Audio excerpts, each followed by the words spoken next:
Welcome, listeners, to another deep dive into the intersection of technology, economy, and American innovation. I'm your host, and today we're unpacking a fascinating story that blends cutting-edge health technology with a powerful commitment to revitalizing American manufacturing. We're talking about the recent announcements from Apple CEO Tim Cook and Corning Chairman and CEO Wendell Weeks, who shared groundbreaking news about the Apple Watch's new hypertension detection feature and a massive $600 billion investment in U.S. manufacturing. This isn't just a tech story.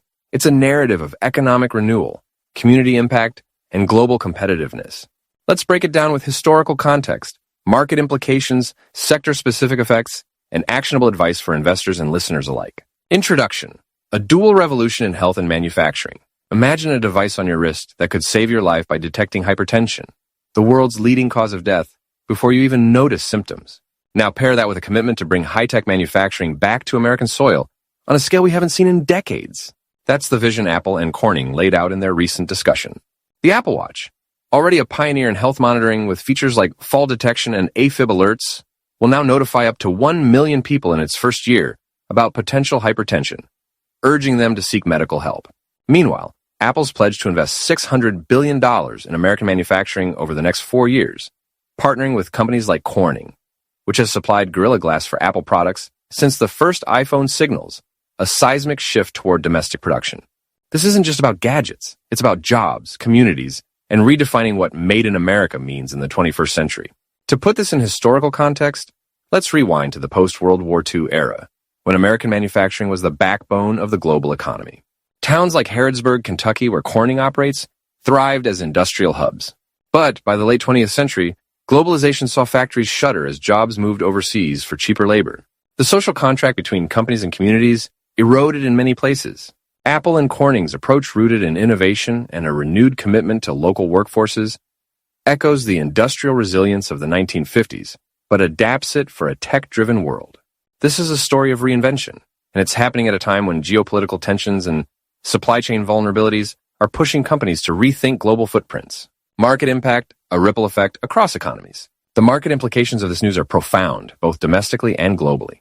Apple's $600 billion investment dwarfing even the U.S. government's $50 billion CHIPS Act in immediate impact promises to create or sustain 450,000 jobs across 9,000 U.S. partners in all 50 states. This isn't just a number, it's a counterweight to decades of deindustrialization. Historically, large-scale investments like the interstate highway system, also valued at $600 billion in today's dollars, as mentioned by Tim Cook, have catalyzed economic booms by connecting communities and enabling commerce. Apple's initiative could do the same for modern manufacturing, especially in semiconductors and health tech components, with a third of its global demand potentially met by U.S. production. Globally, this move challenges the dominance of manufacturing hubs like China, where Apple has long relied on vast supply chains. By diversifying production, Apple mitigates risks from tariffs, trade wars, and geopolitical instability, a lesson learned from the U.S.-China tensions of the late 2010s. However, it also raises questions about cost competitiveness. Can the U.S. match the low-cost platforms of Asia while maintaining innovation? Corning's success with fiber optics in North Carolina, as Wendell Weeks noted, suggests it's possible. But scaling this across industries will require policy support, workforce training, and sustained corporate will. Sector analysis, health tech, and manufacturing in the spotlight. Let's zoom into the sectors most impacted by this news: health technology and advanced manufacturing. The Apple Watch's hypertension detection feature builds on its legacy as a health device, following innovations like ECG monitoring, introduced in 2018.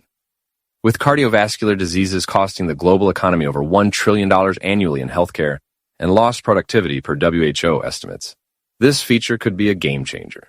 It positions Apple not just as a consumer tech giant, but as a healthcare disruptor, potentially driving demand for wearables, already a $50 billion market projected to double by 2028.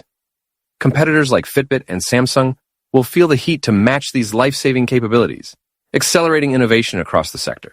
In manufacturing, Apple and Corning's partnership highlights the importance of materials science. Think Gorilla Glass and semiconductors. Corning's Harrodsburg plant, operational since 1952, embodies adaptability, shifting from Cold War products to LCDs and now Apple components. Their commitment to apprenticeships and training addresses a critical gap: the loss of skilled labor that plagued U.S. industry after offshoring peaked in the 2000s. Meanwhile, Apple's Manufacturing Academy in Detroit, launched in August, signals a broader strategy to rebuild industrial ecosystems in underserved areas, much like Nucor has done with steel. This could revive Rust Belt cities, but challenges remain finding enough skilled workers and balancing costs with shareholder expectations.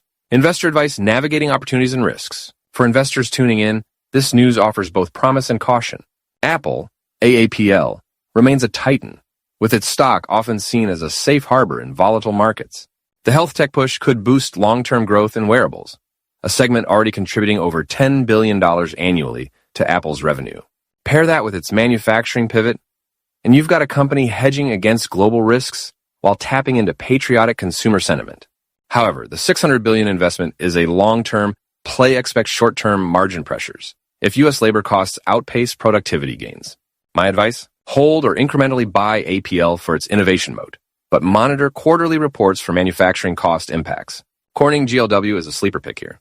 As a key supplier, its stock could benefit from increased Apple orders and broader reshoring trends.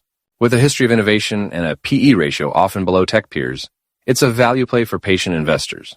Watch for volume growth in glass and optics tied to Apple's production ramp-up. However, risks include supply chain bottlenecks and competition in materials. Science: keep an eye on rivals like Asahi Glass. For broader exposure, consider ETFs like the iShares US, Technology ETF, IYW, or industrial-focused funds like XLI. These capture the dual tailwinds of tech and manufacturing without single stock risk. Lastly, don't ignore policy shifts. Tariff threats or incentives from the White House could sway profitability. Stay diversified and allocate no more than 5 to 10% of your portfolio to speculative plays tied to reshoring.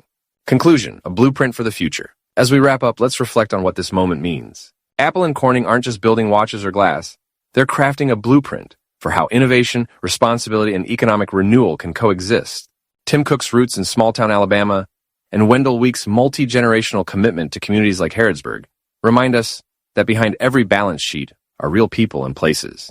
This isn't just a corporate strategy. It's a social compact, echoing the industrial spirit of America's past while embracing the tech-driven future. For listeners, whether you're an investor, a tech enthusiast, or just curious about where the world is headed, this story is a call to pay attention. The resurgence of American manufacturing and the life-saving potential of devices like the Apple Watch aren't abstract.